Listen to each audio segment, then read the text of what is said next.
नमस्कार, प्रभाव साक्षी news centre पर आप सभी का स्वागत है। योगी सरकार की राह पर चलते हुए महाराष्ट्र सरकार ने भी जबरन धर्मांतरण और लव जिहाद के मामलों के खिलाफ नए कानून के अध्ययन करने के मकसद से राज्य के पुलिस महानिदेशक की अध्यक्षता में 7 सदस्यीय समिति का गठन किया है। हम आपको बता दें कि समिति में महिला और बाल कल्याण, अल्पसंख्यक मामले, विधि और न्यायपालिका, सामाजिक न्याय और विशेष सहायता विभाग के सचिव और गृह विभाग के उप सचिव शामिल हैं। सरकारी प्रस्ताव के अनुसार यह समिति राज्य में मौजूदा स्थिति का अध्ययन करेगी और लव जिहाद और जबरन धर्मांतरण की शिकायतों से निपटने के लिए उठाए जा सकने वाले कदमों के संबंध में सुझाव देगी। यह समिति कानूनी पहलुओं और अन्य राज्यों में बनाए गए कानूनों पर भी विचार करेगी। इसके साथ ही वह जबरन धर्मांतरण और लव जिहाद की घटनाओं को रोकने के लिए कानून की सिफारिश करेगी। बहरहाल, इस समिति के गठन पर सियासत भी शुरू हो गई है। जहां सत्ता पक्ष इसे आज के समय की सबसे बड़ी जरूरत बता रहा है, वहीं विपक्ष का कहना है कि सरकार अपनी नाकामियों से ध्यान हटाने के लिए इस तरह के प्रपंच कर रही है। आइए देखते हैं महाराष्ट्र सरकार के मंत्री मंगल प्रभात लोढ़ा इस समिति को लेकर क्या कह रहे हैं। ऐसा है कि पूरे देश में लव जिहाद की घटनाएं बहुत बढ़ गई है और खास करके महाराष्ट्र, मुंबई के अंदर जो पिछले कई समय की घटना है, मैं आपको लिस्ट पढ़ के सुनाना चाहता हूं। श्रद्धा बालकर, आफ्ताब अमीन ने इसके 56 टुकड़े किए। रूपाली चंदन सिवे चेंबूर में रहती थी, इकबाल शेख ने इसको मारा। पूनम क्षीरसागर मानखुर्द में रहती थी, निजाम खान ने इसका मर्डर किया। यशस्वी शिंदे, दाऊद शेख ने मर्डर किया। सोनम शुक्ला मलाड में रहती थी, साजिब अंसारी ने मर्डर किया। ये 5 बड़े लव जिहाद के रिपोर्टेड केसेज पिछले 1 साल के हैं। अनरिपोर्टेड केसेज की तो मैं लिस्ट में भी नहीं जाना चाहता हूं। और मेरा कहना है कि जब लव जिहाद को रोकने के लिए कोई प्रयास करता है, मैंने विधानसभा के अंदर इसके बारे में चर्चा लाई थी जब मेरे पास महिला बाल विकास मंत्रालय था, तो रईस शेख जैसे आमदार खड़े हो जाते हैं और मेरे ऊपर कोर्ट में उन्होंने केस किया कि इन्होंने गलत फिगर दिए। यह लव जिहाद को बढ़ावा देना चाहते हैं क्या? और अब ये 5 मैंने बड़े केस बताए, ऐसी जो 50 सैकड़ों बच्चियों के साथ में जो अत्याचार हुआ है, उनकी आत्माएं, उनका परिवार रईस शेख जैसे लोगों से हिसाब मांगना चाहता है कि हमारे बच्चियों को न्याय कब मिलेगा। मैं माननीय मुख्यमंत्री देवेंद्र फडणवीस जी का धन्यवाद देना चाहता हूं कि उन्होंने समिति का गठन किया। बहुत जल्दी ये समिति रिपोर्ट बहुत जल्दी कानून बनेगा। और समिति बंटने के साथ में ही ऐसी घटना करने वालों को और ऐसे लोगों के ऊपर अंकुश बसेगा। आइए आपको दिखाते हैं विपक्षी नेताओं की प्रतिक्रियाएं। मेरे ख्याल से ये देश लोकतंत्र है और एक सशक्त लोकतंत्र में कौन किससे प्यार करेगा, शादी करेगा, इसका अंतर्गत मामला होता है, पहली बात। और दूसरी बात, ये जो प्रस्ताव लाना चाहते हैं, मेरे एक बड़ी विनम्रता से सरकार को विनती होगी कि अब मोदी जी अब अमेरिका से कल ही आए, आपने देखा होगा, पढ़ा होगा कि नए टैरिफ्स लगाए हैं अमेरिकन सरकार ने, और उसके कारण हमारे देश पे बड़ा इम्पैक्ट होने वाला है।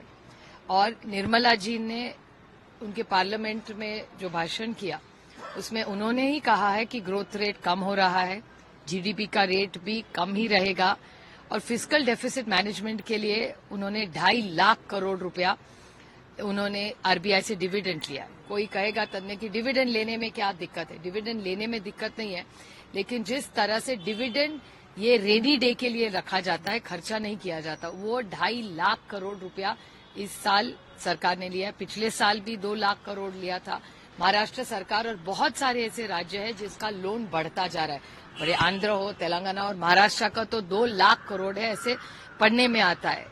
तो अब बजट आएगा तो पता चलेगा। तो मेरे ख्याल से ये जो देश में इकोनॉमिक सिचुएशन है, ग्रोथ रेट स्लो हो रहा है, कंजम्पशन कम हो रहा है, और ये सारी चीजें बहुत मायने रखते हैं, क्योंकि इस देश की इकोनॉमी रहेगी तो ही हम सब आगे चल पाएंगे। तो मेरे ख्याल से आज इस सरकार को मेरी विनम्र विनती है, महाराष्ट्र सरकार की, कि इकोनॉमिक इश्यूज पे बोलिए। और ऊपर से जो सारी स्कीम्स है, मैंने कल ही पेपर में पढ़ा था कि ये सारी जो स्कीम्स महाराष्ट्र की है, उसमें 30% कट किया है और आगे कट करेंगे, ऐसा सरकार से जवाब आ रहा है। तो ये बड़ी चिंता की बात है। जो गरीब है, जो मजदूरी करता है, जो सब लोग यहाँ इस देश को, इस राज्य को मेहनत से बड़ा किया है, जो शोषित है, वंचित है, पीड़ित है, उसका हक न लिया जाए। एक तो गलत बात है कि फोर्सफुली कन्वर्शन होता ही नहीं। फोर्सफुली का कन्वर्शन कैसा होगा? ऐसा है, दलितों में से या आदिवासियों में से जो बिल्कुल गरीब लोग हैं, उनका कुछ हद तक कन्वर्शन होता है, वो जाति व्यवस्था के जरिए उनको तकलीफ दी जाती है, तो उनको ऐसा लगता है एक तरह से क्रिश्चियन या मुसलमान होंगे तो मुक्ति बन जाएगी, इसलिए होता होगा। ये लव जिहाद जो बोल रहे हैं उनको, ये क्या कानून है? कानून में इसमें कोई ये नहीं, हमारे संविधान में आप कौन से भी रिलीजन फॉलो कर सकते हैं, इतना ही नहीं, आप बिना कोई भी रिलीजन न पालने वालों को भी यहाँ उतना ही स्थान है। ये देश रिलीजियस देश नहीं है, ये देश सेक्युलर है। यहाँ अलग अलग जाति के लोग, अलग अलग धर्म के लोग, अलग अलग रीजन के लोग, अलग अलग भाषा के लोग, अलग अलग वंश के लोग यहाँ रहते हैं और सब एक है। उनको क्यों आप बिगाड़ रहे हो? कुछ जरूरत नहीं।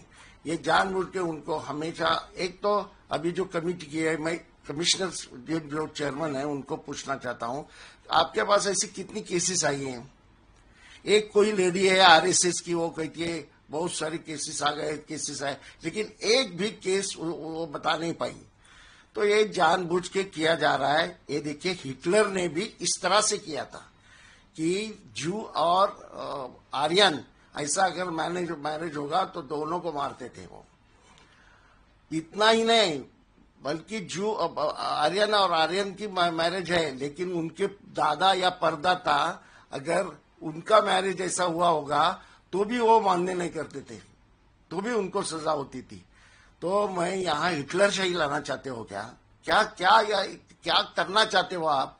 मेरे घर में बहुत सारे लोग हैं, क्योंकि महात्मा ज्योतिबा फुले ने हमें कहा है कि एक घर में, एक घराने में एक मुसलमान हो सकता है, एक भाई मुसलमान हो सकता है, एक हिंदू हो सकता है, एक क्रिश्चियन हो सकता है, एक सिख हो सकता है, एक पारसी हो सकता है। महात्मा फुले का ये विचार था। ये कौन है? इनका संबंध क्या?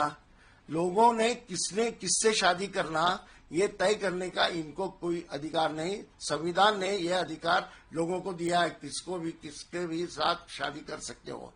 ये दोनों की मर्जी होगी। कंप्लेन आई तो जरूर उसके ऊपर कुछ करिए, लेकिन कंप्लेन का कहाँ, कमिश्नर ने बताना कितनी कंप्लेन इससे है? कोई कंप्लेन नहीं आई। मेरे घर में तो बहुत सारे ऐसे हिंदू है, मुसलमान सब साथ में है, कोई सवाल नहीं है। क्योंकि मेरी भांजिया, मेरी भतीजे हिंदुओं से शादी की है और हिंदू समाज के लोग मेरे फैमिली में है, कोई प्रॉब्लम नहीं। हमारे ईद भी मनाई जाती है और दिवाली की भी बहुत पुरखोर से मनाई जाती है। ये देश ऐसा है। ऐसे जैसी लड़कियां पढ़ेंगी सीखेंगी, लोग पढ़ेंगे सीखेंगे, तो ये धर्म विरम की जो बात है वो बाजू रख के एक दूसरे के ऊपर मोहब्बत होगी और शादी करेंगे, तो इनके पेट में क्यों दुखता है, ये मेरे ध्यान में नहीं आता। महाराष्ट्र सरकार या दिल्ली की सरकार या यूपी की सरकार, ये इनका सुबह शाम एक ही चीज है कि किस चीज से मुसलमान को परेशान किया जाए। सांप्रदायिकता हद पे बढ़ी हुई है। देश में आजादी है, एक लड़की के साथ रहे इसका कानून बनाना चाहते हैं, एक लड़का लड़के से शादी करके रहे ये कानून आजादी के बनाना चाहते हैं, और लिविंग रिलेशन में लड़की रह सकती है किसी के साथ, आजादी इतनी देना चाहते हैं। और जो 18 साल की उम्र के बाद अपनी मर्जी से शादी करे, अपनी मर्जी से अपना धर्म चुने, उसमें पाबंदी लाना चाहते हैं। हमें कोई एतराज नहीं बना है जो बनाना है।